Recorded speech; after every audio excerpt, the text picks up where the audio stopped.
बिस्मिल्लाहिर्रहमानिर्रहीम। अस्सलाम वालेकुम। अस्सलाम रमज़ानुल मुबारक की खुसूसी ट्रांसमिशन में आपको खुश आमदीद कहते हैं। आज इस्लामी तारीख़ का एक नहायत बाबरकत दिन है। आज 15 रमज़ानुल मुबारक है, वो मुबारक दिन जब जिगर गोशा सैयदा कायनात हज़रत फ़ातिमा रज़ी अल्लाह अन्हा और शेर खुदा हज़रत अली अल मुर्तज़ा करमुल्लाह वजह के घर एक ऐसी नौरानी हस्ती की आमद हुई जिसने अपने किरदार, हिल्म, सखावत और सब्र से तारीख़ इस्लाम को रोशन कर दिया। हम बात कर रहे हैं हज़रत इमाम हुसैन मुश्तबा रज़ी अल्लाह ताला अन्हु की, जो नवासा रसूल सल्लल्लाहु अलैहि वसल्लम, जिगर गोशा बतूल और बिरादर हज़रत इमाम हुसैन रज़ी अल्लाह ताला अन्हु हैं। हज़रत इमाम हसन रज़ी अल्लाह अन्हा का लक़ब मुश्तबा है, जिसके मानी है मुंतखब और बरगुज़ीदा, और आपकी कुनियत अबू मोहम्मद थी।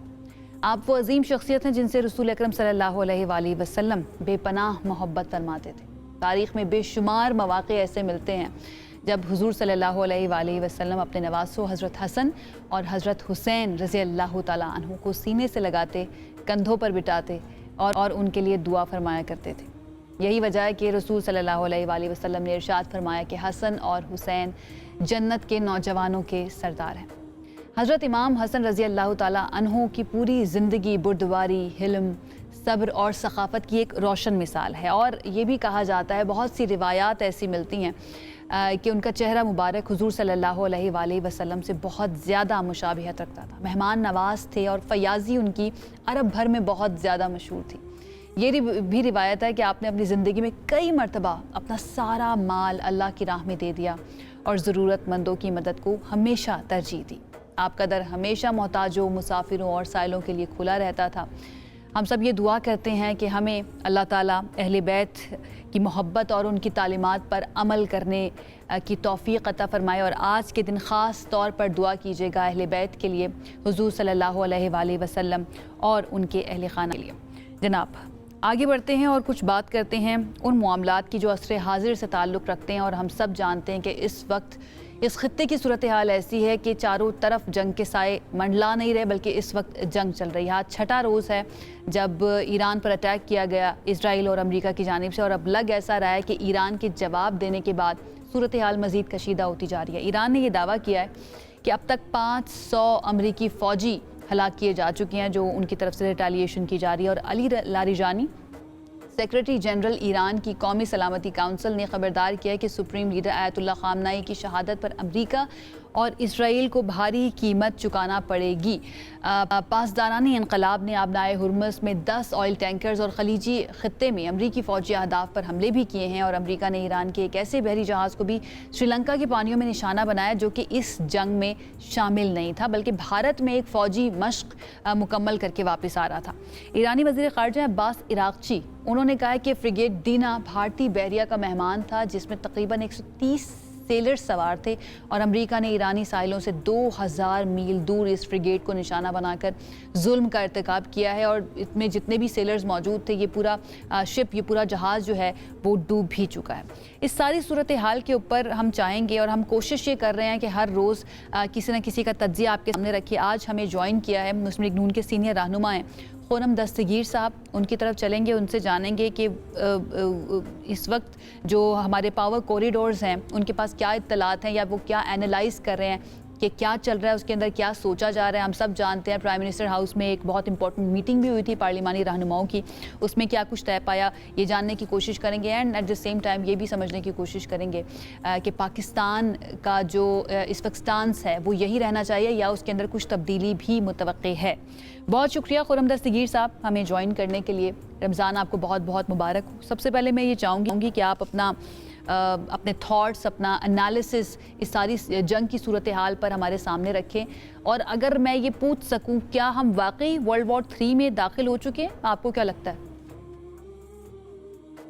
बहुत शुक्रिया, आपने मुझे मदऊ किया। आपके और आपके नाजरीन को भी रमज़ान मुबारक हो, उनके ख़ानदानों के लिए सब अमन और सलामती लेकर आए।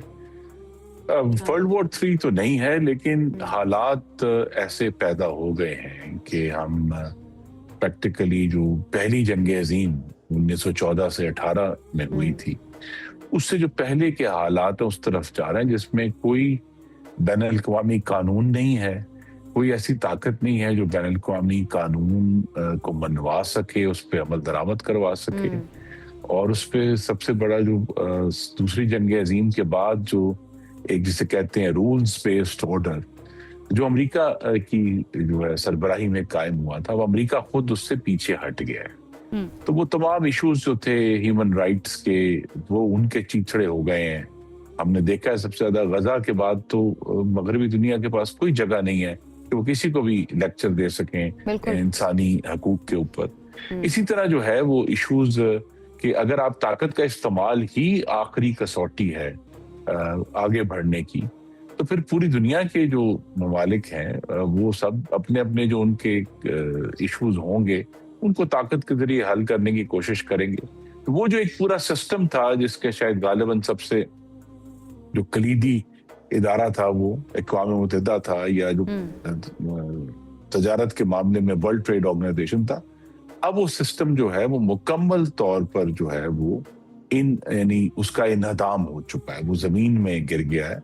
और अमेरिका ने इस दफा इसराइल के प्रेशर के ऊपर, और अब इसकी बाकायदा दस्तावेजी सबूत भी आना शुरू हो गए, ये जो जंग की है ये इस मामले पर भी बहुत बड़ा एक इशू है कि अब जबकि अमेरिका जो है वो इस खित्ते से जो खलीज फारस है या अरेबियन गल्फ है उससे अपना तेल नहीं खरीदता, उसके क्या इंटरेस्ट थे कि उसने ईरान पर हमला किया। और जो अहम बात है कि पिछले 6 दिनों में, आपने दुरुस्त कहा 6ठा दिन है, तो इन 6 दिनों में गालिबन अब हमारे पास 4 तौजीहात मुख्तलिफ अमरीकी अमायदीन ने पेश की हैं। तो ये जंग क्यों कर रहे हैं? ये रेजिम चेंज के लिए कर रहे हैं, ये मिसाइल रोकने के लिए कर रहे हैं, ये ईरानी अवाम को आजाद करने के लिए कर रहे हैं। लेकिन जो उसमें एक खुलासा है, फिर आप अपना सवाल पूछ लें, जितने दिन जो है ईरान अपने हथियार नहीं डालता और मौजूद रहता है, जितनी बहुत वहां तबाही हो रही है, उतने दिन जो है वो ईरान की जीत होगी। हेनरी किसिंजर ने बहुत अरसा पहले ये बात की थी कि जब भी किसी बहुत बड़ी फौज और छोटी फौज का मुकाबला होगा, तो जितनी देर बड़ी फौज जीत नहीं जाती वो हार रही है, और जितनी देर छोटी फौज हार नहीं जाती वो जीत रही है।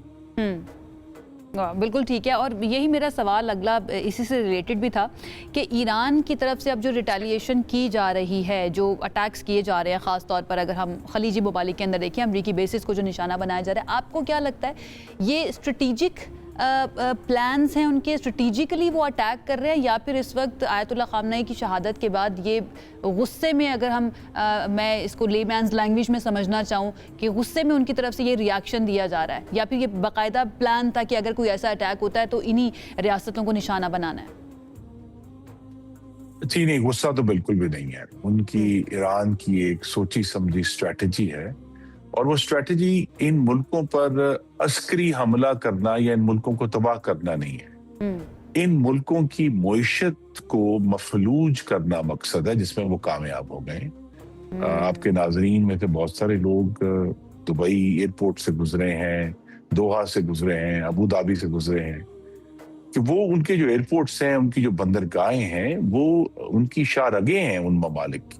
तो अगर वो बंद हो गई हैं, और जो दूसरी जो अब दुनिया की शारक कह सकते हैं, वो जो तकरीबन 20% तेल और इतना ही 20% जो है LNG वहां से गुजरती है, अगर वो बंद हो गई है या उसमें रुकावट है, या अगर रुकावट नहीं भी है, ये भी बात बड़ी अहम है कि उस पे फिर इतना बड़ा इंश्योरेंस की कॉस्ट आती है उन कार्गोस को मूव करने में, कि फिर वहां कोई जो है वो अपना कारोबार नहीं करेगा।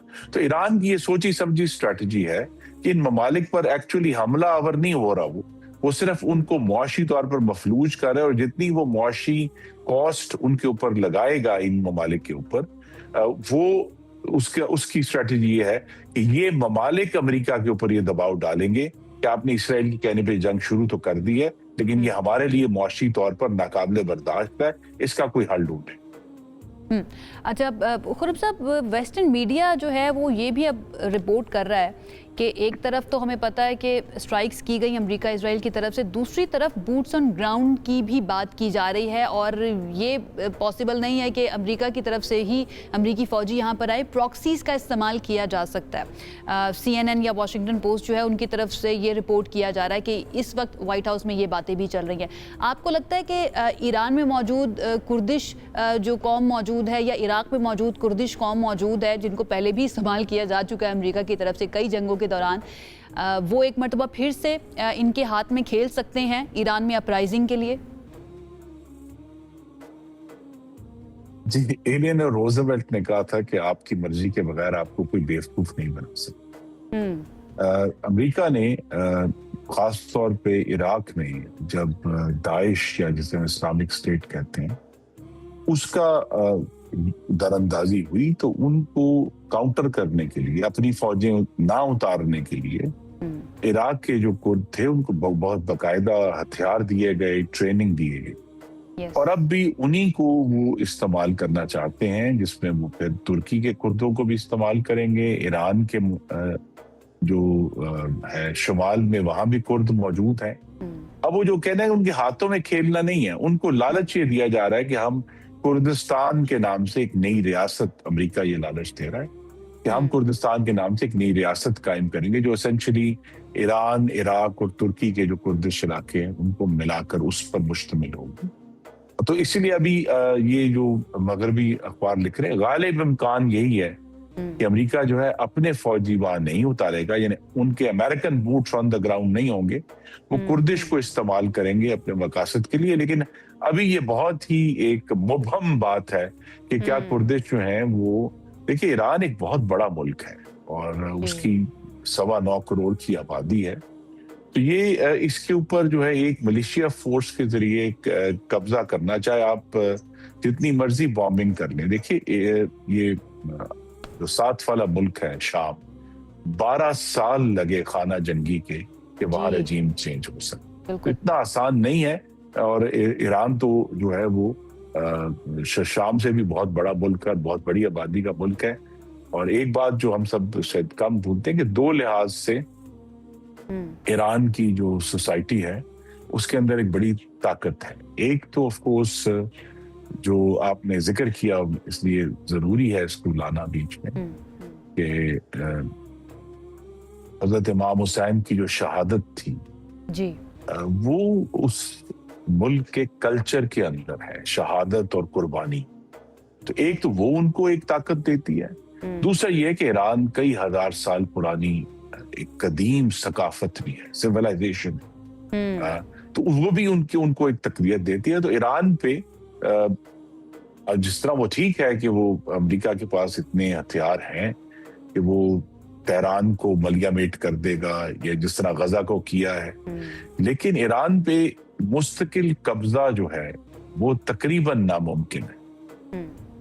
राइट, ठीक है। अब पाकिस्तान के बारे में भी मैं ज़रा जानना चाहूँगी कि पाकिस्तान का स्टांस राइट नाउ आपको लगता है कि यही रहेगा या इसके अंदर तब्दीली भी तवक्को करें हम कि कोई तब्दीली आ सकती है आगे बढ़ते हुए? दूसरा ये कि पाकिस्तान का 90% ऑयल जो है वो आता है स्ट्रेट ऑफ हॉर्मज़ से, एंड कल या परसों में ख़बर भी पड़ रही थी कि प्राइम मिनिस्टर अब ये कोशिश कर रहे हैं कि सऊदी अरब से कहें कि वो रेड सी के थ्रू हमें ऑयल भेजना शुरू कर दे।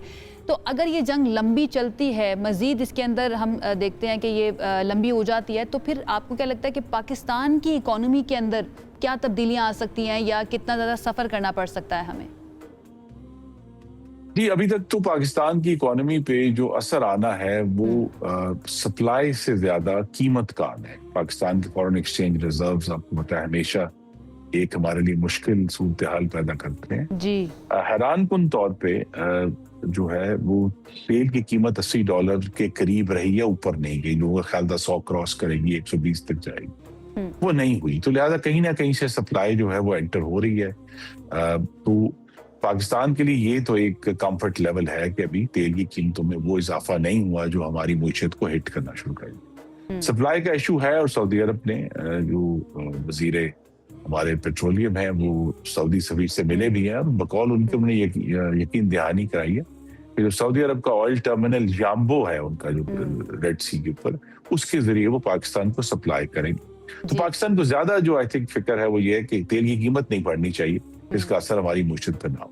दूसरा ये है कि हमारे लिए एक जरूर खुरम फिक्र साहब, की बात है वक्त मेरे पास कि कम है, मैं ये चाहूंगी लाखों इसके ऊपर पाकिस्तान आप ज़रूर कमेंट कर दीजिए। क्या ऐसा पॉसिबल है कि ईरान, क्योंकि हमारा पड़ोसी मुल्क है, उसके साथ हमारा बॉर्डर लगता है, कि वहाँ से कोई अनऑफिशियल डील स्ट्राइक की जाए इस तेल की कमी को या फिर कीमत को कंट्रोल करने के लिए? क्या ऐसी कोई पॉसिबिलिटी है इन नियर फ्यूचर? जी, हमारे पास चूंकि पाइपलाइंस नहीं है तो ये मुमकिन तो है। और पाकिस्तान इस वक्त एक शहबाज शरीफ साहब और फील्ड मार्शल आसिम मुनीर की जो बहुत मुतहरिक सफारतकारी है, उसकी वजह से एक बड़ी यूनिक पोजीशन में है कि हम बेयक वक्त, यानी ईरान ने भी हमारी तारीफ की है और जी। सदर ट्रंप भी हमारी तारीफ कर रहे हैं, तो लिहाजा ये बिल्कुल मुमकिन है। आज के लिए तो नहीं, लेकिन ये इस तमाम सिनारियों में आई थिंक हर मुल्क जो है वो अपनी एनर्जी सिक्योरिटी को रिकैलकुलेट कर, और पाकिस्तान के लिए भी बेहद जरूरी है कि एक तो ईरान के साथ भी कोई ना कोई लॉन्ग टर्म एग्रीमेंट तेल का हो, और हमें जो है वो एक अंडर सी पाइपलाइन चाहिए ओमान से गवादर तक, जो सऊदी अरब और दूसरे जो ममालिक का तेल है वो हमें थ्रू बजरिया पाइपलाइन डिलीवर हो, ताकि हम स्ट्रेट ऑफ हॉर्मुज पे जो है डिपेंडेंट ना रहे। बिल्कुल ठीक है। Thank you so much Khurram Dastgir साहब वक्त देने के लिए, और बहुत अच्छा लगा आपने सारे सवालों के जवाब जिस तरह से दिए हैं, अपना एनालिसिस भी हमारे सामने रखा है कि क्या हो सकता है और क्या हमें एक्सपेक्ट करना चाहिए। जनाब, सूरत हाल इस वक्त ये है कि छठा दिन हो चुका है इस जंग का, और अभी तक कल तक की जो इत्तलात थी 1000 से ज़ायद जानें जो हैं वो ईरान के अंदर जा चुकी हैं, जिसके अंदर छोटे छोटे मासूम बच्चे भी शामिल हैं। लेकिन अमेरिका और इजराइल जो है वो ना अपनी स्ट्राइक्स रोकने पर तैयार हैं, और ईरान जो है वो भी ये बात करता है कि हम बदला लेकर रहेंगे। लेट्स सी कि ये जंग कब तक चलती है। दुआ कीजिए, रमज़ान मुबारक का महीना है, कि कम से कम जानों का ज़िया हो और सैनिटी प्रिवेल करे, ताकि मज़ीद नुकसान और मज़ीद तबाही ना हो। एक ब्रेक की तरफ जाते हैं, ब्रेक से वापस आएंगे तो मज़ीद सेगमेंट्स शामिल करेंगे। Stay with us. ब्रेक के बाद खुश आमदीद। बहुत ज़्यादा वक्त गुजर चुका है और हमने आपको मौसम के बारे में अपडेट नहीं किया, और मौसम की प्रेडिक्शंस जो है ना वो आपके साथ शेयर नहीं की। तो कुछ तब्दीली आ रही थी। वैसे तो मौसम काफ़ी हद तक इस्लामाबाद में तब्दील हो चुका है, दोपहर में अच्छी खासी गर्मी होती है, लेकिन हमने सुना है कि शायद बारिश हो सकती है आने वाले दिनों के अंदर। और थोड़ा सा मुझे डरा भी दिया है अंजुम नज़ीर ज़ैगम साहब ने, डिप्टी डायरेक्टर मेट है, वो कहते हैं कि 10-11 को बारिश तो है ही है, लेकिन इस्लामाबाद के अंदर हेल स्टॉर्म भी हो सकता है। और हम सब जानते हैं कि वो हेल स्टॉर्म हम गुजार चुके हैं, जिसमें बहुत सारे लोगों की गाड़ियां खराब हुई थी। तो उनकी तरफ मैं जाती हूँ, लेकिन थोड़ा सा बता देते हैं कि चित्राल, दीर, स्वात, मालाकंड, मानसेरा और एबटाबाद समेत शिमाली इलाकों में कल से बारिशों की पेशगोई की गई है। इस्लामाबाद की बात करें, मरी और गलियात में भी गरज चमक के साथ बारिश का इम्कान जाहिर किया जा रहा है, और 11 मार्च तक ये सिलसिला जारी रह सकता है। अंजुम नज़ीर ज़ैगम साहब ही हमारे साथ मौजूद हैं, उनकी तरफ चलते हैं और उनसे जानते हैं उनका रमज़ान कैसा गुजरा है। अस्सलाम वालेकुम अंजुम साहब, कैसे हैं आप? वालेकुम सलाम जी, अल्लाह का करम। कैसा गुजरा है रमज़ान आपका? जी अल्लाह का बड़ा करम है, अल्हम्दुलिल्लाह। अल्हम्दुलिल्लाह। ये बताइए, हमने स्टार्ट किया था, थोड़ी थोड़ी ठंड थी, तो शुरू के रोज़े बड़े अच्छे गुजरे मौसम के एतबार से। वैसे तो अभी तक सारे ही अच्छे गुजरे हैं, लेकिन अब आके इस्लामाबाद के अंदर ख़ास तौर पर ज़रा गर्मी बहुत ज़्यादा बढ़ जाती है दोपहर के वक्त। ये सिलसिला ऐसे ही बरकरार रहेगा अगले 15 रोज़ भी, या कुछ तब्दीली तवक्को करें हम? लेकिन जी जैसा कि फरवरी हमने गुजार लिया और हमें तो जाहिर सी बात है कि ठंडा ही लगा, लेकिन मैं आपको ये बात बताता चलूं कि ओवरऑल ड्यूरिंग फरवरी जो है वो हमारे टेम्परेचर्स जो हैं वो एवरेजेस से बहुत ज़्यादा रहे हैं। और अगर हम मिनिमम टेम्परेचर के हिसाब से बात करें तो February was the second highest temperature month, जो हमारे पिछले 60-70 ईयर्स के रिकॉर्ड के मुताबिक। इससे पहले 2006 जो है हमारा वो वार्मेस्ट फैब था। और अगर मैक्सिमम टेम्परेचर के हिसाब से बात करें तो ओवरऑल पाकिस्तान का जो फैब गुजरा है that was the 4th warmest February. और ये जो टेम्परेचर ज्यादा रह रहे हैं, ऑल्दो के हमें इतने ज्यादा फील नहीं हुए, क्योंकि ह्यूमन बॉडी का जो टेम्परेचर होता है वो 37 डिग्री सेल्सियस होता है। तो ये टेम्परेचर ऑल्दो के थे तो कम, लेकिन अगर हम मेट्रोलॉजिकल बात करें तो it was 5 to 7 degree averages से ज्यादा रहे हैं। तो जो एटमॉस्फेयर में ये हीट एब्जॉर्ब हुई है, मौजूद है, तो ये आने वाले जो हमारे वेदर इवेंट्स हैं उनके लिए प्रॉब्लम डेवलप कर सकती है। क्योंकि ऑलरेडी इतनी ज़्यादा एटमॉस्फेयर में हीट मौजूद है, तो जब मॉइस्चर आएगा, कोई रेनी सीजन आएगा जो कि एक्सपेक्टेड इस्लामाबाद और उसके गिरदोनवा के लिए 10-11 को है, तो इसमें गरज चमक, तेज हवाओं, आंधी के साथ जालाबारी के इम्कानात भी हैं। अच्छा, यालाबारी वैसे आपने मुझे ब्रेक में डरा दिया था, तो जितने देखने वाले हैं ना, जो गाड़ी के मालिकान हैं, उनके लिए एक मर्तबा फिर से बता दीजिए कि 10-11 को बारिश तो है ही, साथ में यालाबारी भी हो सकती है, और कितनी हो सकती है ये आप बताइए। देखिए, अगर आपको याद हो तो लास्ट ईयर का जो एक इवेंट हुआ था इस्लामाबाद में हेल स्टॉर्म का, तो वो एक आइसोलेटेड प्लेस के ऊपर हुआ था और उसमें हेल का जो साइज था वो काफी बड़ा था। इस साल हमने ये ऑब्जर्व कर रहे हैं कि इस्लामाबाद के आसपास गिरदोनवा से जो है वो काफी ज्यादा दरख्तों की कटाई हुई है, जिसकी वजह से आने वाले दिनों में यहाँ जो अभी हीट का जो सिचुएशन डेवलप हो रही है, तो हीट आइसलैंड बनने के इम्कानात हैं, जिसकी वजह से हीट एक छोटे एरिया में ट्रैप हो जाती है। तो उस सूरत में जब कोई मगरिबी हवाओं का सिलसिला इलाके को मुतासिर करता है, तो वो जब अपने साथ ठंड लेकर आते हैं और जब हीट का कंट्रास्ट डेवलप होता है, टेम्परेचर कंट्रास्ट डेवलप होता है, तो हेल फॉर्मेशन शुरू हो जाती है। जितना ज्यादा कंट्रास्ट होगा उतना हेल साइज बड़ा होगा। पहले हमने आइसोलेटेड इवेंट देखे थे, इस दफा लग रहा है कि ये इवेंट जो है थोड़े से वास्ट एरिया में होंगे और पॉसिबली जो हेल साइज है वो भी बड़ा हो सकता है। ओह अच्छा, यानी कि इस्लामाबाद में तमाम रहने वाले लोग जो है ना, वो अपनी गाड़ियाँ 10 या 11 तारीख को या तो घर के अंदर जो गैराज बने होते हैं वहाँ पर खड़ी करें, या फिर किसी महफूज जगह पर खड़ी करें, अदरवाइज़ नुकसान भी हो सकता है अगर ये हिल स्टॉर्म हो जाता है। अच्छा, ये जितने भी बड़े शहर हैं, मैं चाहूँगी कि एक एक करके ज़रा हम अंजुम साहब उसकी बात कर लें।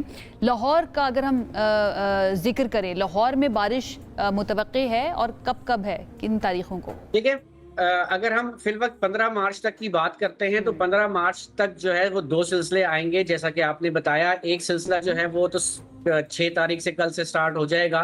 6 और 7 तारीख को दूसरा सिलसिला 9 से 11 के दौरान है। जो 6 से 7 का सिलसिला है, ये तो मोस्टली जो है वो KPK के जो इलाके हैं, जिसमें चित्राल, सवात, कुरम, खैबर मोमेन, कोहिस्तान, बुनेर, मानसेरा, एबटाबाद, मालाकंड, GB और कश्मीर के इलाकों तक महदूद रहेगा। जबकि जो 9 से 11 तक का जो इवेंट होगा वो खिता पोटोहार को मुतासर करेगा। अभी जो है सिर्फ ये 2 सिलसिले कंफर्म्ड हैं जो कि मुल्क के तकरीबन आप कह लें बलाई इलाकों को मुतासर करेंगे।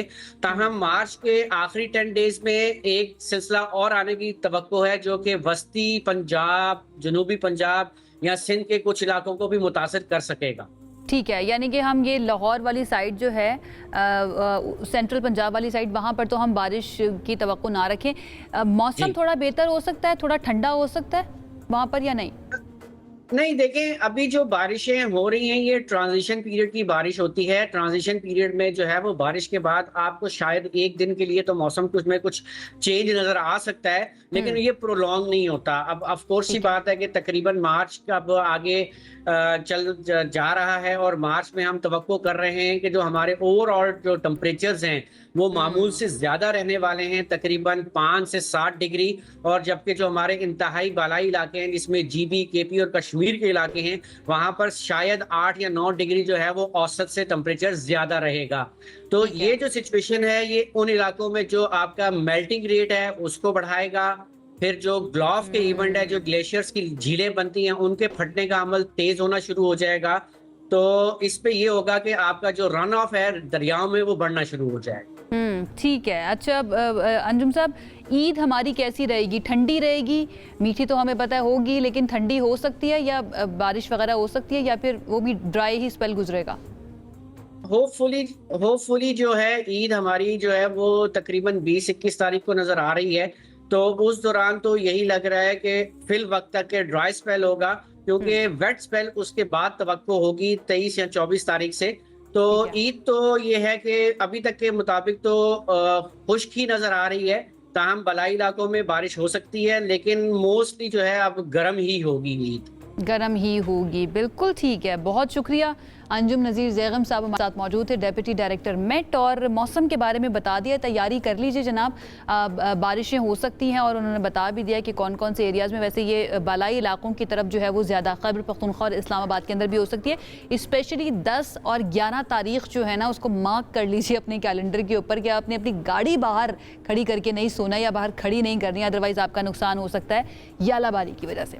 ऑलराइट, ये थोड़ा सा आगे बढ़ते हैं। एक बहुत ही इंपॉर्टेंट खबर है जो आपके साथ शेयर करनी है, और वो है हमारी क्रिकेट के मैदान से। साबिक कप्तान है मोहम्मद यूसुफ, उन्होंने स्टार बैटर बाबर आजम को बांग्लादेश के खिलाफ वनडे सीरीज़ के लिए स्क्वाड से बाहर करने पर शदीद हैरत और मायूसी का इजहार किया है। उन्होंने सोशल मीडिया प्लेटफॉर्म एक्स पर अपने एक बयान में कहा है कि बाबर आजम को T20 वर्ल्ड कप के स्क्वाड में शामिल करना तो हैरानकुन था ही, लेकिन अब उन्हें वनडे टीम से बाहर करना अगर सिर्फ आराम देने का फैसला नहीं है तो ये समझ से बाला है। उन्होंने सवाल उठाया कि आखिर ऐसे गैर मंतकी फैसले जो हैं वो कौन कर रहा होता है। हम सब जानते हैं कि आज PCB के अंदर भी कुछ तब्दीलियाँ की गई हैं, मैनेजमेंट के अंदर कुछ तब्दीलियाँ की गई हैं। PCB ने बाबर आजम को टीम से बाहर रखने का ये फैसला एक ऐसे वक्त में लिया है जब Pakistani team T20 world cup के सेमीफाइनल तक रसाई हासिल करने में नाकाम रही है। इससे पहले हम सब जानते हैं जिस वक्त T20 वर्ल्ड कप के लिए स्क्वाड सेलेक्ट हो रहा था तब भी ये बात की जा रही थी कि बाबर आजम को सेलेक्ट नहीं करना चाहिए। अब जब वनडे के लिए उनको सेलेक्ट नहीं किया गया, इसके ऊपर भी हैरानी का इजहार किया जा रहा है। लेट्स सी इसका कोई जवाब आता है PCB की तरफ से या नहीं आता, लेकिन ये अहम सवाल मोहम्मद यूसुफ ने उठाया है जो हमने आप तक पहुँचा दिया। एक ब्रेक की तरफ जनाब जाते हैं, और ब्रेक से जब हम आएंगे वापस तो हमारे पास डेफिनेटली और भी बहुत सारे सेगमेंट्स हैं जो आप तक हमें पहुंचाने हैं। स्टे विद अस।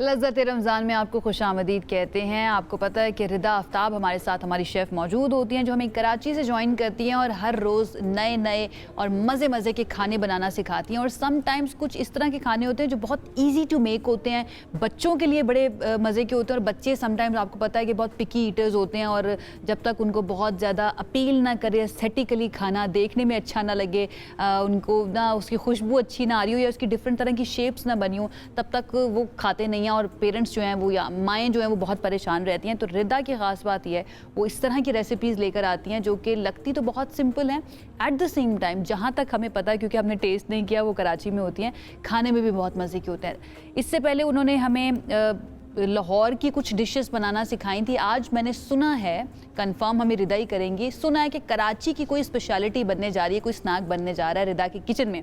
तो चलते हैं रिदा की तरफ बगैर वक्त ज़ाया किए। रिदा बताइए जनाब, कैसा गुजर रहा है आपका रमज़ान? वाकई बिल्कुल नहीं पता चल रहा, रोज़े में भी बंदा को एक्टिव ही रहना चाहिए। तो माशाल्लाह बड़े अच्छे रमज़ान गुजर रहे हैं, खूब मज़े के खाने बन रहे हैं, खा रहे हैं, दस्तरखान सज रहे हैं। हाँ बिल्कुल ऐसे ही है, हम देख भी रहे हैं और रोज़ाना कितने मज़े के आप खाने बना रही होते हैं, उसको ऑब्जर्व भी कर रहे होते हैं। आज बताइए क्या बनाने जा रही हैं, एंड देन स्टार्ट भी कर लेते हैं। कराची का बड़ा फेमस बंस रोड का एक है कबाब फ्राई, बहुत मज़े का, बड़ा फेमस है, लेकिन उससे ज़्यादा हम मज़े का बनाते हैं उनसे ज़्यादा। और साथ में एक बना देंगे पूरी पराठा, बना लें पूरी बना लें, मतलब दोनों के साथ ये सर्व होता है। तो बस आज की हमारी ये रेसिपी है। और आज की जो रेसिपी मेरी है ना, इसके अंदर हम डालेंगे यहाँ पर हमदर्द का मसाला, सीख कबाब मसाला, ठीक है। माशाल्लाह 75 ईयर से उनका एक नाम है, एक मेयार है, क्वालिटी, और आज भी माशाल्लाह वही क्वालिटी वही मेयार है। तो इस दफ़ा तो वो लेकर आए ज़बरदस्त किस्म के मसाले। स्टार्ट करते हैं अपनी रेसिपी। अच्छा, ये रेसिपी बड़ी आसान वाली है। घर में मेहमान आ रहे हैं, इसको मसाला लगा कर रख दें, बस जैसे गेस्ट आए बस ऑयल डाल के आपने इसको रख लेना है। तो यहाँ पर हमने लिया है कीमा, इसके अंदर डालेंगे फ्राई प्याज यहाँ पर, ठीक है। फ्राई प्याज के साथ इसमें जाएगी लाल मिर्च पाउडर, यहाँ पर हम डालेंगे इसमें नमक, नमक के साथ थोड़ी सी हल्दी। इसके बाद यहाँ पर हम लेंगे पिसा गरम मसाला, और इसके अंदर अदरक लहसुन, कोयले का स्मोक भी हम देंगे। अब इसके अंदर जाएगा दही। यहाँ पर हम क्या करेंगे, लेंगे एक बाउल और इसके अंदर करेंगे इसको मिक्स अच्छे से। सारी चीज़ें आपने लगाकर इसको अच्छे से मिक्स करना है। इसलिए मुझे ये रेसिपी बहुत पसंद है कि ये झटपट बन जाती है, इसमें टाइम बिल्कुल भी नहीं लगता। बस सारे मसाले लगाएं और लगाकर आप इसको तैयार कर लें। अब हम क्या करेंगे, यहाँ पर है हमारे पास, आप देख रहे हैं सीख कबाब मसाला, ये डाल देते हैं। सही है। सीख कबाब मसाला इसमें डाला, क्या खुशबू आ रही है। और यहाँ पर आपको नज़र आ रहा है ज़ीरा, गोल मिर्चें और उसके अंदर साबुत धनिया, पता नहीं कौन कौन से मसाले डाले हुए कि पैकेट को खोलते ही इसमें ज़बरदस्त किस्म की खुशबू आ जाती है। तो अब इसको करते हैं अच्छे से मिक्स। ठीक है जी। यहाँ पर हम कोयला रख देते हैं ताकि हमारा स्मोक आता रहे। सही है। अब इसको अच्छे से मिक्स करेंगे। दही, सारे मसाले लगाकर, पपीता मैंने पहले लगा दिया, आप पपीता पहले से लगा के रख लीजिएगा। ठीक है। ये देखिए, इसको अच्छे से आपने इस तरह मिक्स करना है। ये इसलिए मैं कहती हूँ ना, आसान है, बस सारा मसाला लगाए, आप फ्रीज़र या फ्रिज में रख लें। जब भी आपको बनाना हो बस ऑयल डालें और उसके बाद आप पकने रख दें। ये देखिए कितना स्मूथ सा, ये देखिए कितना अच्छा सा ये स्मूथ हो गया, क्योंकि हमने इसमें पपीता का पेस्ट जो था ना वो लगा के रखा हुआ है। अब इसको अच्छे से इस तरह से मिक्स करते हैं। आखिर में ऊपर से हम मक्खन के साथ इसको देंगे तड़का, मक्खन का तड़का। ठीक है जी। और इस कढ़ाई के अंदर डालेंगे खूब सारा डालडा, कुकिंग ऑयल। ठीक है जी। जहाँ ममता वहाँ डालडा, डालडा कुकिंग ऑयल, डालडा बनास्पति आपको सनफ्लावर और कनोला में मिलेगा। यहाँ पर आप देख रहे हैं ना, ज़्यादा मैंने दिल खोल के ऑयल डाला है, क्योंकि इसकी बुनाई बहुत अच्छे से करनी पड़ती है। तो बस ये अभी जैसे जैसे गर्म होता जाएगा इसको हम भूनेंगे भूनेंगे भून के खूब अच्छी तरह से भूनेंगे, और फिर ये तैयार हो जाएगा। और फिर पूरी पराठा या फिर आप तंदूरी नान उसके साथ सर्व करें। साथ में आप वो प्याज जो लच्छे वाली होती है, चटनी होती है, उसके साथ सर्व करेंगे, आपको मज़ा आ जाएगा। तो बस इसको अभी हम देखें जी, जैसे जैसे इसमें गरम होता जा रहा है ऑयल, और ये इस तरह से इसके अंदर मिक्स करेंगे। ठीक है जी। और इसको बनने में भी ज़्यादा टाइम लेता है, क्योंकि ये लगा के रखते ना तो ये बहुत ज़्यादा टेंडर हो जाता है, बिल्कुल गल जाता है गिलावट कबाब की तरह। और कलर देखें कितना ज़बरदस्त है। कलर इसलिए भी अच्छा है कि इसके अंदर MSG फ्री है ये। ठीक है। ये देखें जी, इसको अच्छे से आपने भूनते जाना है। ठीक है। और ये थोड़ा सा पानी भी छोड़ेगा, क्योंकि एक तो इसके अंदर दही है, दूसरा ये कि कीमा वॉश किया होता है तो तब भी ये पानी छोड़ देगा। अब ये खुलता गया। हमदर्द का सीख कबाब मसाला, जिसके अंदर MSG फ्री था, जिसकी वजह से इसका कलर बिल्कुल ख़राब नहीं हुआ, खुशबू इतनी ज़बरदस्त आ रही है। आप भी ट्राई कीजिएगा, आप भी कहेंगे वाकई इसका बहुत मज़े का टेस्ट है। चलें जी, ये तो हो गया इस तरह से रेडी। अब इसमें जाएगा, यहाँ पर हमारे पास है थोड़ा सा जायफल, जवतरी। ज़रा इसमें मसालों का ज़रा ज़्यादा इस्तेमाल होता है। ये देखिए। इसके बाद इसमें जाएगा हरा धनिया, ये देखिए जी। और फिर जाएंगे इसके ऊपर हरी मिर्चें। वाह भाई वाह, ये हो गया ख़त्म। चलो जी, कोयला जी तुसी भी हो जाओ। यहाँ पर मक्खन का लगाएंगे इसके ऊपर स्मोक, मक्खन का। अच्छा, ये तो अब ये हो गया कंप्लीट। इसको हम रखते हैं साइड पे, यहाँ पर गरम गरम साइड पे रखते हैं, और फिर हम फ्राई करेंगे। यहाँ पर हमारे जो हमने इसके साथ सर्व करना है पराठा, पूरी पराठा, यहाँ पे इसको यहाँ रख देते हैं। ये देखें, ये हो गया तकरीबन ऑलमोस्ट कंप्लीट है। सिर्फ अपने कोयले का इसका स्मोक देना है। थोड़ा सा कोयला होता है तो वो भी मैं इसके अंदर डाल के इसको रख दूँगी। और यहाँ पर हरा धनिया हमने इसके ऊपर पूरा सुट दिया है, सारा हरा धनिया को टन टन टन कर दिया है। ठीक है। ये हो गया, अब ये भी हो गया, ये भी हो गया, ये भी हो गया। क्या ख्याल है, कोयले का स्मोक दें हम, ताकि ज़रा बारबेक्यू वाला आए ना। ये इसका दूसरा है बारबेक्यू वाला ना, एक अरोमा आ जाए हमारे पूरे किचन में। और इसके ऊपर रखते हैं कोयला। ओहो, ये जाएगा इसमें मक्खन।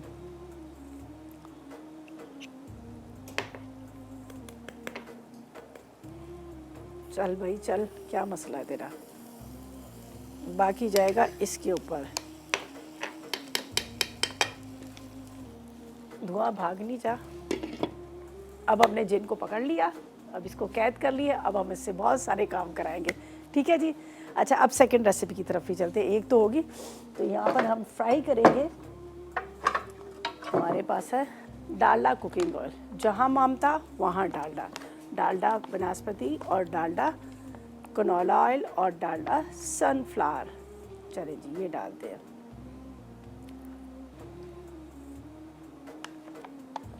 अब इसको रख देते हैं गरम होने के लिए। पहले से इसको पेड़े बना लिए, इसको आटा पहले से गूंद के रखना पड़ता है, वरना क्या होता है कि फिर वो सही से बनते नहीं है। ये देखिए, ठीक है। इसको मैं निकालूंगी। और पूरी पराठा, थोड़ा थोड़ा सा इस पर मैदा भी आप छिड़क सकते हैं, वरना वैसे भी बना सकते हैं। बस ऑयल का इंतज़ार करेंगे, ऑयल हमारा अच्छे से गर्म होगा तो फिर ये बहुत अच्छे से बनेगा।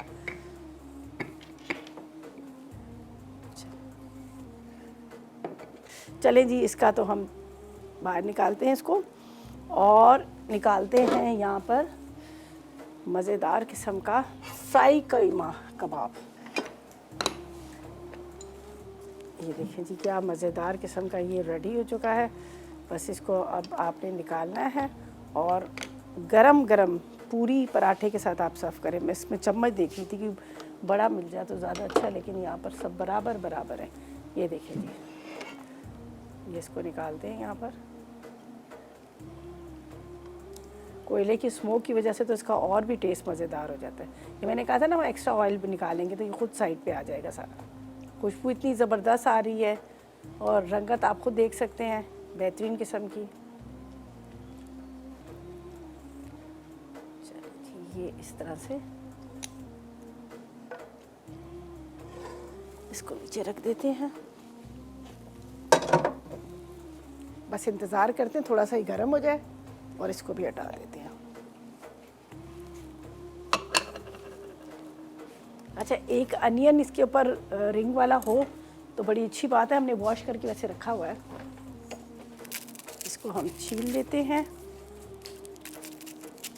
अच्छा, इसके साथ प्याज मस्ट है, वरना मज़ा नहीं आएगा आपको खाने में।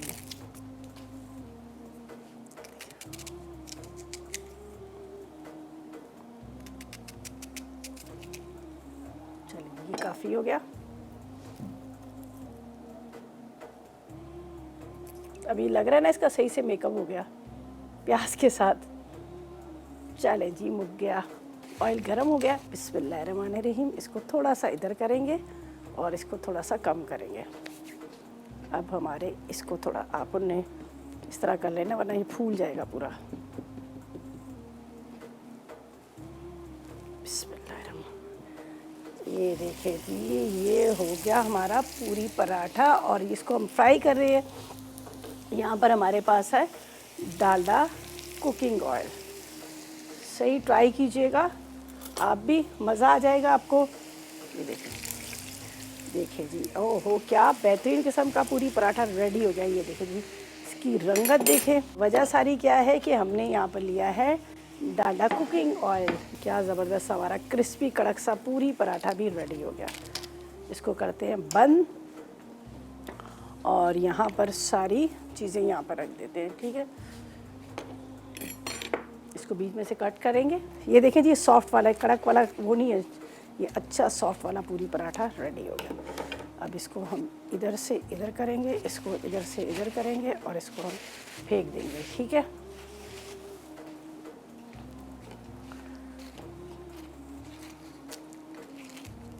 थोड़ा गरम है।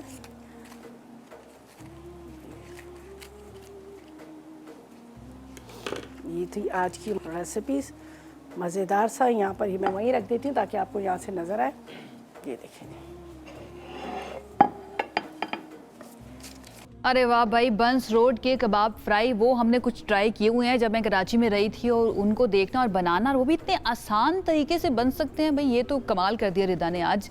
बहुत शुक्रिया रिदा, बहुत ही खूबसूरत लग रहा है, बहुत ही मज़े का लग रहा है। एंड आई विश कि हम वहाँ पर होते। आज मुजम्मिल भी मेरे साथ मौजूद नहीं है, अदरवाइज़ वो तो आपको पता है वर्चुअली रूहानी तौर पर पहुँच ही जाते हैं आपकी किचन के अंदर। लेकिन बहुत शुक्रिया आपका हमें ये सिखाने के लिए कि कैसे बन सकता है ये कबाब फ्राई और इसके साथ पूरी पराठा स्पेशल।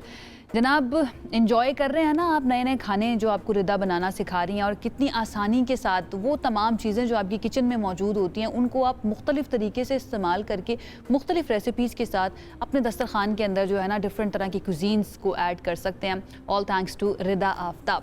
एक ब्रेक की तरफ जाते हैं, ब्रेक से वापस आएंगे तो हम और भी सेगमेंट्स आपके लिए लेकर आएंगे इंशाल्लाह एक ब्रेक के बाद। स्टे विद अस।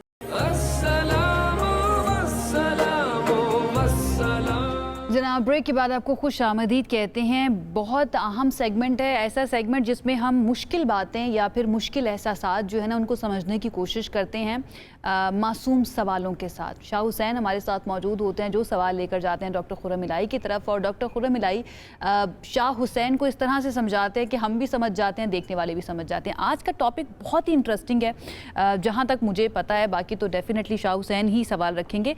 वो हमारे एहसासात के बारे में है कि हर वक्त जो ये कहा जाता है कि भाई पॉजिटिव रहो, पॉजिटिव सोचो, चाहे आप डाउन फील कर रहे हो, क्योंकि इंसान जो है ना उसके समटाइम्स जो जज्बात होते हैं या एहसासात होते हैं वो बहुत डाउन फील कर रहा होता है, दुखी होता है, या समटाइम्स रोने का दिल भी कर रहा होता है।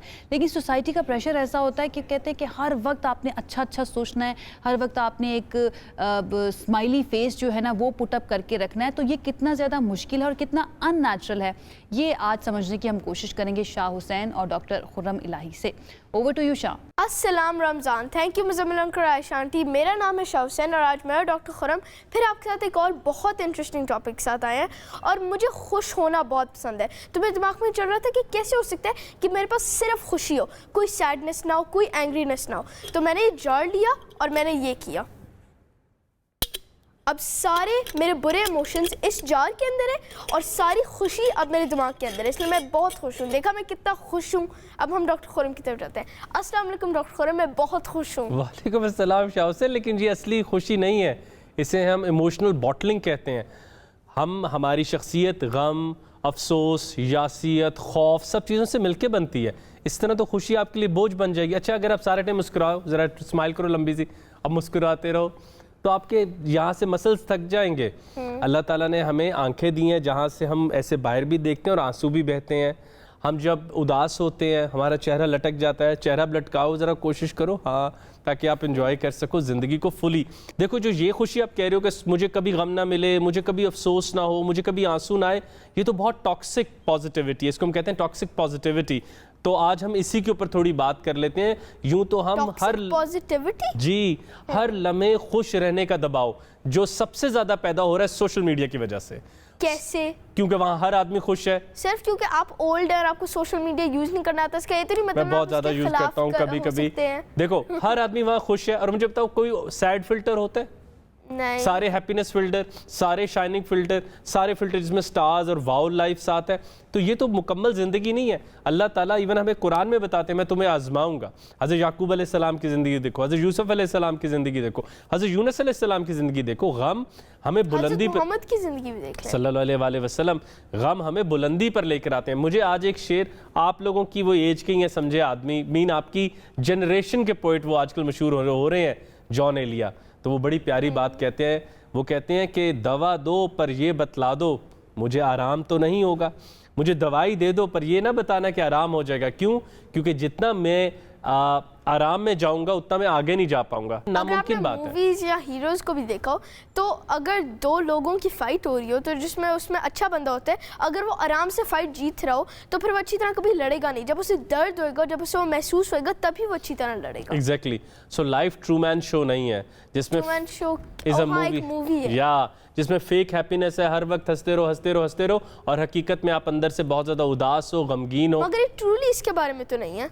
किसके बारे में? ट्रूमैन शो ट्रूली सिर्फ इस बात के बारे में तो नहीं है ना। हाँ, लेकिन वो फेक हैप्पीनेस के बारे में है, जहाँ पे हम अपनी पूरी जिंदगी सिर्फ फेक हैप्पीनेस को चेज करने में गुजार दें और हमें पता ही ना हो कि अल्लाह ताला ने मुझे गम भी दिया था, खौफ, उदासी, परेशानी, हैरान होना, ये सारे एहसासात हैं। टॉक्सिक पॉजिटिविटी वाली हैप्पीनेस वैसे ही है ना, जैसे किसी ने आपको एक इंजेक्शन दे दिया, कोई दवाई दे दिया, उससे बस आप खुश ही रहे, मतलब ऐसे करके। एग्जैक्टली। आप हर वक्त खुश हैं लेकिन आप खुशी को अर्न नहीं कर रहे। खुशी का मजा तो तब आता है, खुशी का मजा तो तब आता है जब हम उसे अर्न करते हैं, वरना तो गम दिल की आदत है, नहीं तो किसी से कुछ शिकायत है, नहीं तो गम भी तो जिंदगी का एक हिस्सा है, उदासी। अच्छा देखो हुसैन, अगर कोई आपका बहुत प्यारा आपसे कई साल दूर चला जाए, कैन यू स्टे हैप्पी? नहीं। क्या नेचुरल रिस्पॉन्स क्या आएगा? उदासी। इसके मानी आप मुकम्मल इंसान हो। सो इंसान मुकम्मल नहीं हो सकता जब तक उसके पास बाकी एहसासात हो। तो जब आज आपने अपने जार में, दिखाओ ज़रा मुझे, सारे एहसासात बंद किए, तो मुझे डर था कि आप टॉक्सिक पॉजिटिविटी के स्पुर्द हो जाओगे, जहाँ आप एक दबाव में होगे खुश रहना है, हर लम्हे एक बोझ उठाया हुआ है खुश रहना है, और अब हर कोई खुश रहने के लिए गमगीन है, जो कि सबसे ज़्यादा अफसोस की बात है। अच्छा, इस बात के बाद मैं अपने इमोशंस वापस ला रहा हूँ। हाँ, बस सही है। हाँ, अब आपको गम भी आना चाहिए, ये सारी चीज़ें आनी चाहिए। और दूसरा, हमें सोशल मीडिया पे अपनी सही जिंदगी दूसरों पे के सामने रखनी चाहिए। अभी फेक जिंदगी नहीं, फेक जिंदगी नहीं, कि जिंदा है। एक मेरे दिमाग में एक सवाल आ रहा है कि अगर आपका कोई दोस्त हो या रिलेटिव हो और वो एक बुरे टाइम में से गुजर रहा हो, तो आपको उसे उदासी नहीं दिखानी चाहिए, आपको उसे हैप्पीनेस दिखानी चाहिए ताकि आप उसे भी थोड़ा खुश करें। तो तब क्या फेक हैप्पीनेस यूज़ करना वैलिड है? ये तो बहुत, हाँ, तब फेक हैप्पीनेस करना वैलिड है, क्योंकि आप किसी का दिल बहला रहे हैं, आप उसको एक खूबसूरत झूठ बोल रहे हैं उसके साथ। कुछ सिचुएशंस में झूठ बोलना भी एथिकल है। ऐसी बातें जो दूसरों की ज़िंदगी को और बाकी कुल इंसानियत को लिए बेहतर बनाए, तो वो बहुत प्यारी बातें होती हैं। तो और वो बड़ी प्यारी बात अहमद जावेद साहब कहते होते हैं कि सही बात की उम्र कम और ख़ूबसूरत बात की उम्र लंबी होती है। तो हमें ऐसी झूठी खुशी से बचना है जो हमारी ज़िंदगियों पर बोझ बन जाए, हमें दबाव दे, हम रोज़ कहें। और हुसैन, आपको पता है, इससे हम बर्न आउट भी हो जाएंगे, और हमने एक दिन सेगमेंट में ज़रूर कवर करना है कि हम सब बर्न आउट हो रहे हैं, थक रहे हैं। क्यों होता क्या है? हम सब इंसान थक रहे हैं। इतनी गाड़ियाँ, इतनी बसेस, सारी सहूलतें, electricity, all facilities are with us, but we are so tired because of achievement culture, कि हम सबको हर लम्हे कामयाब और खुश होकर दिखाना है। तो ऐसी खुशी हमारे गले में और मुसीबत। कल्चर एक और चीज़ है जो मतलब एक टर्म है, एक टर्म है जो हमारे लिए मुश्किल करती जा रही ज़िंदगी सहल होनी चाहिए, कभी हारना चाहिए, कभी रोना चाहिए। और अनवर मसूद साहब की प्यारी बात से आप सबको अल्लाह हाफिज़ कहो। ये जो हंसना हंसाना होता है, ये तो रोने को छुपाना होता है। Thank you doctor Khurram. Well, ये थी हमारी आज की गुफ्तगू। आज हमने बात की टॉक्सिक पॉजिटिविटी के बारे में। क्या वो फेक हैप्पीनेस असल में एक फेक हैप्पीनेस है, और क्या वो एक इंसान को कंप्लीट करती है, और क्या बेहतर है, किसी को रियल हैप्पीनेस देके उसे उदास करना है, सच बोल के उसे उदास करना, या फेक हैप्पीनेस देके उसे खुश करना? कल हम आपको मिलेंगे एक और बहुत इंटरेस्टिंग टॉपिक के साथ। अल्लाह हाफिज़।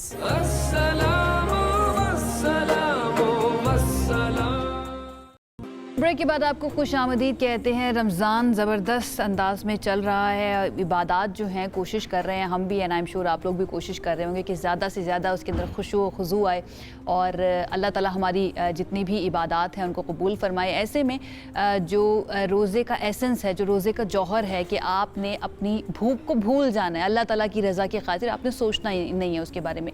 लेकिन सहर और इफ्तार के अंदर जो तैयारियाँ की जाती हैं, ख़ास तौर पर अगर हम मशरूबात की बात करें, उसके बारे में बात करनी है मुझे आज के। वो मशरूबात जो है ना, उनका असर हमारी बॉडी के ऊपर किस तरह से हो रहा है, हमारी हेल्थ के ऊपर किस तरह से हो रहा है। क्योंकि अक्सर हम पहले भी शोज़ में डिस्कस कर चुके हैं कि कोल्ड ड्रिंक्स पी रहे होते हैं, या फिर ऐसे शरबत या मशरूबात पी रहे होते हैं जिसके अंदर शुगर की क्वांटिटी बहुत ज़्यादा होती है। उसके साथ साथ फिर चाय और कॉफ़ी की जिनको एडिक्शन हो, वो भी एक साथ ही सब कुछ चल रहा होता है, सहर हो या इफ्तार। तो ये किस तरह से नुकसान दे रहा है हमें, और इससे बचना किस तरह से चाहिए, एंड इनके ऑल्टरनेट यानी कि मुतबादिल के तौर पर हमें क्या क्या लेना चाहिए। वैसे तो आगा साहब हमें काफ़ी कुछ बता चुके हैं, लेकिन आज हमने डेडिकेट किया है आज का सेगमेंट कि हम मशरूबात पे बात करेंगे। हकीम आगा अब्दुल गफ्फार साहब हमारे साथ मौजूद हैं। अस्सलाम वालेकुम। कैसे हैं आप आगा साहब? अल्लाह का करम। ज़बरदस्त। अच्छा आगा साहब, वैसे आप खुद मशरूबात वगैरह लेते हैं, स्पेशली इफ्तार के अंदर वो जो हाई शुगरी? मेरा ख्याल है कि मौसम के एतबार से अगर प्यास ज़्यादा लगती है तो कुछ ना कुछ मशरूब तो लेना पड़ता है। अभी उसका इंतखाब क्या हो, जिस तरह आपने फरमाया, बुनियादी तौर पर तो हम लोग, होता यह है कि मुख्तलिफ शरबत जो है वो पानी में घोलते हैं, उसकी मकदार को कम यूज़ करने की खातिर घर की ख़वातीन थोड़ा सा चीनी पहले ही घोल देती हैं उसके बाद वो फ्लेवर बनाती हैं और हो जाता है। अगर इसको थोड़ा सा चेंज कर दिया जाए, यानी अगर हम बादाम, पिस्ता और खजूर, इसको हम पानी में ही चाहे शेक कर लें बहुत अच्छी तरह, और उसके बाद उसे मलमल के कपड़े से छान लें। अब आप इसमें थोड़ी सी चीनी चाहें तो मिला लें, वरना जो खजूर की उसकी मिठास है वही काफ़ी है। अगर इस मशरूब को इफ्तार के लिए इस्तेमाल किया जाए, और ख़ास तौर से आखिरी अशरे में, तो मैं समझता हूँ कि कमाल मशरूब होगा कि आपकी वो प्यास भी बुझाएगा, आपकी जो तवानाई है उसको भी फौरी बहाल भी करेगा और देर तक भी बहाल करेगा। अच्छा, उसके बावजूद हम सब जानते हैं वो लाल, पीला और ना अब तो हरे रंग के शरबत भी आ गए हैं, लोग उनका बहुत ज़्यादा इस्तेमाल कर रहे होते हैं। अगर यही किया जाता रहे विद लॉट ऑफ शुगर, तो इसके हेल्थ पे हमारे नुकसान क्या होंगे? देखिए, शुगर का इस्तेमाल ज़्यादा मकदार में हमेशा बुरा है। ये जितने भी रंगीन शहद, रंगीन शरबत हैं, इन रंगीन शरबतों के अंदर सिवाय कलर के, चीनी के और कुछ एसेंस के और क्या होता है? बुनियादी तौर पर बगैर एसेंस के तो शरबत बनता ही नहीं। ये वाले कहते हैं ना, बहुत रिफ्रेश्ड महसूस होता है ये वाले मशरूब पीने के बाद। अगर कोई शख्स सिर्फ एक गिलास पानी में 2-4 चमचे चीनी अच्छी तरह मिला ले या चीनी का पाउडर मिला ले तो वही फ्रेशनेस आएगी जो रंगीन पानी से आती है। अच्छा, मतलब ये सिर्फ पानी और चीनी के अलावा कुछ भी नहीं? खुशबू बस अच्छी होती है। खुशबू अच्छी। और अगर फर्ज करें कि उसमें हम छोटी इलायची पीस करके डाल दें तो फिर वो इलायची की खुशबू भी आ जाएगी, ये तमाम चीज़ें हो जाएंगी। लेकिन मैं दरअसल जो नेचुरल सोर्स पर लोगों से इंसिस्ट करता हूँ कि चले जाएं, वो इसलिए मैं बार बार खजूर की बात करता हूँ कि खजूर वो सब्सटेंस है जो न सिर्फ नरिशिंग है, हमें ताकत देता है, बल्कि एक अल्लाह का तोहफा है। अगर कोई शख्स गुर्दे का मरीज है, कहीं ना कहीं उसे सीकेडी है, क्रॉनिक किडनी डिजीज, तो उसे एक मशरूब इस्तेमाल करना चाहिए। ओके। मैं देख रहा हूँ कि आजकल जो है वो हमारे मार्केट में खरबूजा बहुत ज़्यादा मिल रहा है। खरबूजा छील लें, ठीक है, उसको बीजों समेत ब्लेंड कर लें, बहुत अच्छी तरह ब्लेंड कर लें। ओके, और ब्लेंड करने के बाद उसे बारीक कपड़े से छान लें। ठीक है। और वो पानी अगर आधा ग्लास भी हो तो गुर्दे का मरीज अगर ले ले तो वो काउंटिंग में आधा ग्लास आएगा, लेकिन एज द डायरेटिक वो 8 ग्लास पानी के बराबर उसके गुर्दे को साफ कर देगा। ओह वाह, बिल्कुल डिहाइड्रेशन जो है एक तरह से ख़त्म कर देगा। बिल्कुल डिहाइड्रेशन। वाह। अच्छा आगा साहब, इससे पहले कि वक्त हमारे पास रह जाए बहुत ही कम, मैं चाहूँगी कि हम ये जो कैफ़ीन एडिक्शन है हमारी, एंड इफ्तार के फ़ौरन बाद सबको कॉफ़ी या चाय चाहिए होती है, क्या वो सही वक्त है लेने का? और क्या इफ्तार के बाद इस तरह से ली जा सकती है? कोई नुकसान तो नहीं होता है इसका? देखिए, कैफ़ीन जितनी चाय में होती है तकरीबन 6 गुना कॉफ़ी में होती है। अगर कोई शख्स ये समझता है कि उसने 2 कप चाय पीनी है तो 2 कप चाय पी ले, कैलकुलेशन में अपने जो इनटेक ऑफ वाटर है उसमें से 1 गिलास पानी कम कर ले। अच्छा, कैलकुलेशन में से 1 गिलास कम कर ले, यानी कि उसको एक्स्ट्रा और पीना पड़ेगा। ओके। और अगर कॉफ़ी ले रहा है तो कम से कम 3 गिलास कम कर ले। यानी उसने जो पानी लिया है और 12 ग्लास लिया है तो उसमें से वो 9 ग्लास एक्टिव है, 3 ग्लास गया, इसलिए कि कैफीन ने वो 3 ग्लास पानी को एब्जॉर्ब कर लिया। तो इसलिए वो तमाम लोग जो कैफीन पीते हैं उन लोगों के लिए दरख्वास्त है कि वो पानी का इस्तेमाल बढ़ाएं ताकि उनके गुर्दों पर असरअंदाज ना हो। ठीक है। अच्छा, फ्रूट जूसेस जो होते हैं बिल्कुल प्योर, जिसके अंदर कोई चीज़ ऐड नहीं की होती, वो ठीक है, वो लिया जा सकता है इफ्तार के अंदर? कुछ लोगों को इसकी भी आदत होती है। बिल्कुल लिया जा सकता है। अगर एज द ड्रिंक ले रहे हैं तो यकीनन लिया जा सकता है। बिल्कुल ठीक है। बहुत शुक्रिया आगा साहब हमें ज्वाइन करने के लिए। जनाब, हमने देखें आपकी इफ्तार हो या सहर हो, उसके एक एक कंपोनेंट को हमने कोशिश की है कि डिस्कस करें और कैसे उसको बेहतर किया जा सकता है आपकी सेहत के लिए। इसको कर लेंगे तो रोज़े का जो सही मानों में जो उसका एसेंस है उस तक हम पहुँच सकते हैं। अदरवाइज़ फिर रमज़ान ख़त्म हो जाएगा और दोबारा से हमारी सेहत वैसी शुरू हो जाएगी, रूटीन वैसी शुरू हो जाएगी, फ़ायदा कुछ भी नहीं होगा। जनाब, एक ब्रेक की तरफ जाते हैं। Agha Sahab, thank you so much once again. एक ब्रेक की तरफ जाते हैं, ब्रेक से वापस आएंगे तो कुछ मज़ीद बात करेंगे। स्टे विद अस।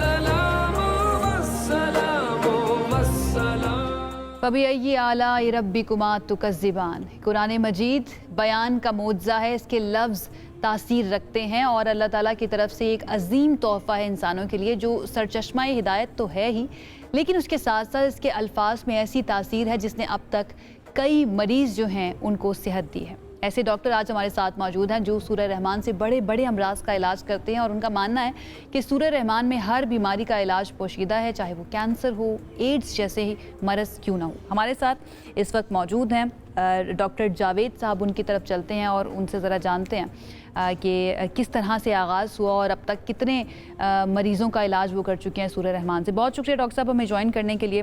सबसे पहले तो मैं ये चाहूँगी कि आगाज़ किस तरह से हुआ, कैसे आपके जहन में ये बात आई कि सूरह रहमान का इस्तेमाल किया जाना चाहिए या सूरह रहमान जो है वो मरीज़ों को सुनानी चाहिए, और अब तक कितने मरीज़ ऐसे हैं जो सेहतियाब हो चुके हैं इससे? मैं खुद हादसाती तौर पे, चूंकि 3 डेडली वायरसेस से नीडल स्टिक इंजरी हुई थी मुझे एक पेशेंट से, तो मेरे खून में HIV, HBS हेपेटाइटिस बी और हेपेटाइटिस सी, ये तीनों वायरसेस पॉजिटिव हो गए थे 2002 में। फिर एक डॉक्टर साहिबा मेरी कोलीग जूनियर थी, उन्होंने इस तरीका इलाज के बारे में मुझे बताया। एक और पेशेंट को वो गाइड कर रही थी, मैंने उस पर एतराज़ किया, लेकिन फिर पेशेंट्स को मैंने भी बताना शुरू किया, सिर्फ जस्ट एज अ चैलेंज और एज अ एक्सपेरिमेंट कि ये क्या है। और हजारों लाखों मरीज इससे शिफायाब हुए हैं। बहुत सी वीडियोस लोगों की अपनी टेस्टिमनीज, जो हिंदू भी हैं, ईसाई भी हैं, मुस्लिम्स भी हैं, सो मुख्तलिफ फेथ के लोग जिन्होंने जहां भी अपने घर बैठे इसको सुना और अल्लाह ने उन्हें cancer, AIDS, B C viruses, deadly diseases, और सिर्फ यही नहीं बल्कि बहुत सी मुआशरती प्रॉब्लम्स या समाजी प्रॉब्लम्स, उनकी बे औलाद लोगों को अल्लाह ने औलाद की नेमत से नवाजा। बहुत से लोग जिनके रिश्ते नहीं हो रहे थे या उनके ख्याल में उन पे जादू या जिन भूत था, वो सारी वीडियोस मस्त मस्त हीलर्स के नाम से एक चैनल पे पड़ी भी हुई हैं। लोगों की अपने लाइव सेशंस हैं, उसमें व्यूज भी हैं, और उसी में तरीका इलाज भी सारा है कि मरीज ने कारी बासित मिस्री की आवाज में बगैर तर्जुमे की सूरह रहमान की तिलावत को आंखें बंद करके अपने पास आधा गिलास पानी रख के सुबह दोपहर शाम 7 दिन सुनना है।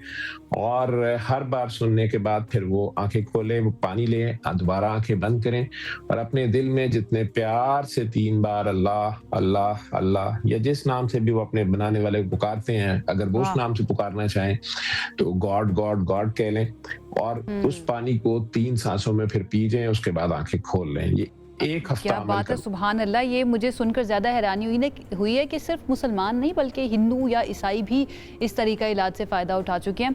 वैसे तो आपने थोड़ा बता दिया है कि तरीका इलाज किस तरह से क्या किया जाना चाहिए, लेकिन मैं चाहूँगी कि वो तमाम लोग जो बहुत सीरियस हैं, जो चाहते हैं कि वो इस तरीके को इस्तेमाल करें ताकि सेहत पा सके, उनके लिए आप डिटेल्स में बताइएगा कि किस तरह से सूरह रहमान की तिलावत जो है ना वो सुननी है और किस वक्त सुननी चाहिए, क्या उस वक्त महसूस करना चाहिए, डिटेल्स आप बताइएगा। इसमें मरीज को ये हिदायत होती है कि वो अगर अपना दिल साफ कर ले, सबको माफ कर दे और अपनी गलतियों पे शर्मिंदा होके अपने खालिक, अपने बनाने वाले के आगे पेश हो जाए, खुद को सरेंडर कर दे, जीरो होके उसके आगे पेश हो जाए अपने गुनाहों समेत।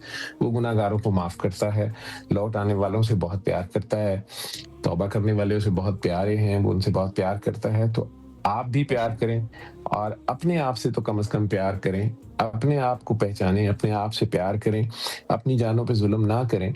और अगर हो सके तो जिस किसी से जिंदगी में आपके कभी आपके साथ ज्यादती हुई है, आप उसे दिल से माफ करके दुआ दें अल्लाह की खातिर। उसे अल्लाह की बेवकूफ़ नादान मखलूक समझते हुए जब आप मेहरबानी करेंगे, माफ करेंगे, तो अल्लाह की रहमत मजीद जोश में आएगी और वो भी आपको वहां से माफी ले देगा जहां से शायद कोई तवक्का भी नहीं थी। मैं जिंदा मिसाल हूँ, आज 24 साल के बाद मेरे सारे टेस्ट नेगेटिव हैं और अल्लाह करीम का लाख लाख शुक्र है कि मैं मेडिसिन की प्रैक्टिस करते हुए, खुद प्रोफेसर ऑफ मेडिसिन और आईसीयू का स्पेशलिस्ट होते हुए, मैंने अपने आईसीयूज में भी और अपने पेशेंट्स को भी हर जगह लाजमी ये तरीका कार ऑफर करता हूँ। आगे उसकी मर्जी है कि वो ये करता है या नहीं, किसी पे फोर्स नहीं है। डॉक्टर साहब, मैं ये चाहूंगी कि ये बताइए आपके कौन कौन सी बीमारियां ऐसी हैं जिनका इलाज किया जा सकता है सूरह रहमान से, या अभी तक किन किन बीमारियों का इलाज हो चुका है इससे? हर किस्म के मर्ज के लिए हम इसे ऑफर करते हैं। अलबत्ता फालिज के मरीज जो हैं वो कारी खुशी मोहम्मद की आवाज़ में कसीदा बुर्दा शरीफ को सुने, या जिन्हें बहुत ज़्यादा ब्लीडिंग हो रही है या दिमाग में जिन्हें ब्रेन हेमरेज हो जाता है, शरियान फट जाती है या वैसे ब्लीडिंग होती है, वो लोग कसीदा बुर्दा शरीफ कारी खुशी मोहम्मद की आवाज़ में सुने। या ज़हनी अमराज के मरीज जो कुरान की हुर्मत का ख्याल नहीं कर सकते, उनके पास भी आप ये प्ले कर सकते हैं। अलबत्ता जो छोटे बच्चे हैं, 12 साल से छोटे बच्चे, उनके वालिदैन सुनेंगे। असल में बच्चा बीमार ही नहीं होता, माँ बाप ही बीमार होते हैं। माँ बाप की अपनी ही कोई दुआ उनके सामने आई होती है या हमारे अपने ही कोई मकाफात अमल होते हैं। अगर बच्चे के माँ बाप इसको सुबह दोपहर शाम 7 दिन सुनेंगे और माँ बाप ही पानी पिएंगे, बच्चा शिफायाब होगा। ये भी टेस्टिमोनीज पड़ी हुई हैं। ऑटिज्म के बच्चों पे बड़ा जबरदस्त इसका रिजल्ट है। और ऑटिस्टिक बच्चा अगर बहुत एग्रेसिव है तो उसके पास कसीदा बुर्दा शरीफ प्ले कर दें, वो बड़ी जबरदस्त रिजल्ट्स उसके मूड के ऊपर आते हैं। और आजकल मुख्तलिफ साइकोलॉजिस्ट और साइकेट्रिस्ट इसको ट्राई कर रहे हैं अपने अपने क्लिनिक्स पर भी और मुख्तलिफ हेल्थ फैसिलिटीज में भी। और खुद अमेरिका में ये दी साउंड हेल्थ के नाम से वो म्यूजिक से इलाज के ऊपर बहुत रिसर्च कर रहे हैं। तो आप दी साउंड हेल्थ लगाएंगे, गूगल पे लिखेंगे तो उसके आपको सारा उसका डाटा आ जाएगा। रिसेंटली अभी MIT और हार्वर्ड के साइंटिस्ट उनके साथ भी इसी पे बात हो रही थी। एक काका जो ठीक हुआ है वो वहाँ पर रिसर्च कर रहा है उनके साथ। डॉक्टर साहब, मुझे ये बताइए कि आपने कहा कि कारी अब्दुल बासित साहब की आवाज़ में ही तिलावत को सुनना है, क्या कोई ख़ास रीज़न है इसकी कि उनकी आवाज़ में ही तिलावत को सुना जाए? आप जिस मर्जी आवाज में सुन लें, रिजल्ट्स आपको जरूर मिलते हैं, लेकिन हमें बेहतरीन रिजल्ट्स, मैक्सिमम रिजल्ट्स जो मिले वो इस कॉम्बिनेशन में मिले। तो इसका मतलब है लहन का अपना कोई रोल है। जैसे नबी करीम सल्लल्लाहु अलैहि वसल्लम के 4 मुअज्जिन थे, लेकिन हम सबको हजरत बिलाल हबशी का नाम तो जरूर याद है, बाकी 3 के लिए किताब कंसल्ट करनी पड़ती है, गूगल करना पड़ता है। तो शायद कारी बासित का भी कोई इश्क इस किस्म का था, उन्होंने किसी ऐसे इश्क में पड़ी है कि इसके रिजल्ट्स हमें मैक्सिमम मिले।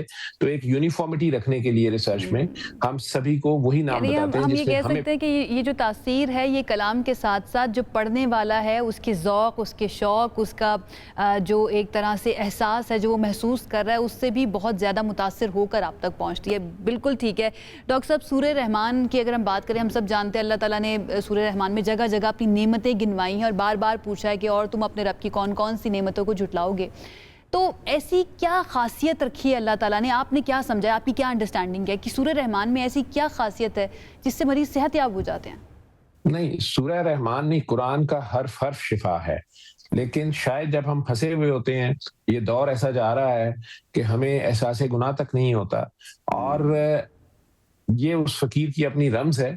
इसमें कोई शक नहीं है कि नबी करीम सल्लल्लाहु अलैहि वसल्लम के दौर में भी सरकार ने फरमाया कि मैंने जब जिन्नों के सामने भी इसको पढ़ा है तो उनके ऊपर भी एक खास किस्म का इम्पैक्ट आ गया, और सहाबा ने भी जब फर्स्ट टाइम सुनी तो बिल्कुल खामोश हो गए। और इसी बात पे सरकार ने उन्हें कहा कि जिन तो ये बोल रहे थे तुम लोग बिल्कुल खामोश बैठे हुए। उन्होंने कहा कि हम सुन हो गए, हमें तो बोलना कुछ समझ ही नहीं आ रही, हम स्टन हो गए हैं, इसके औ में आ गए हैं। और अल्लाह करीम ने इसको, नबी करीम ने इसको कुरान पाक की दुल्हन और जीनत करार दिया है। और क़यामत के बाद भी जन्नत में सब अंबिया से अल्लाह ने जो अपने मैसेजेस भेजे उस सब में से उनसे पूछा जाएगा कि तुम्हें मेरा कौन सा पैगाम सबसे बेहतरीन लगा था। तमाम अंबिया अपनी अपनी किताब में से या अपने सहीफे में से, अपने मैसेज में से कुछ ना कुछ किरात करेंगे, और नबी करीम सल्लल्लाहु अलैहि वसल्लम सूरह यासीन की किरात करेंगे। और उसके बाद आप सरकार अल्लाह से फरमाएंगे कि या अल्लाह करीम, आपको अपना कौन सा कलाम सबसे ज्यादा पसंद आया या आपको सबसे ज्यादा पसंद है, तो अल्लाह करीम सूरह रहमान की खुद किरात करेंगे। ब्यूटीफुल हदीस नबी है। ब्यूटीफुल। डॉक्टर साहब, जब आपने शुरू किया था ये तरीका इलाज तो चैलेंजेस का सामना करना पड़ा, स्पेशली अगर मैं डॉक्टर कम्युनिटीज़ की बात करूं, तो वहाँ से कोई तनकीद वगैरह हुई, कोई रद्द-ए-अमल आया था? तनकीद अभी भी होती है।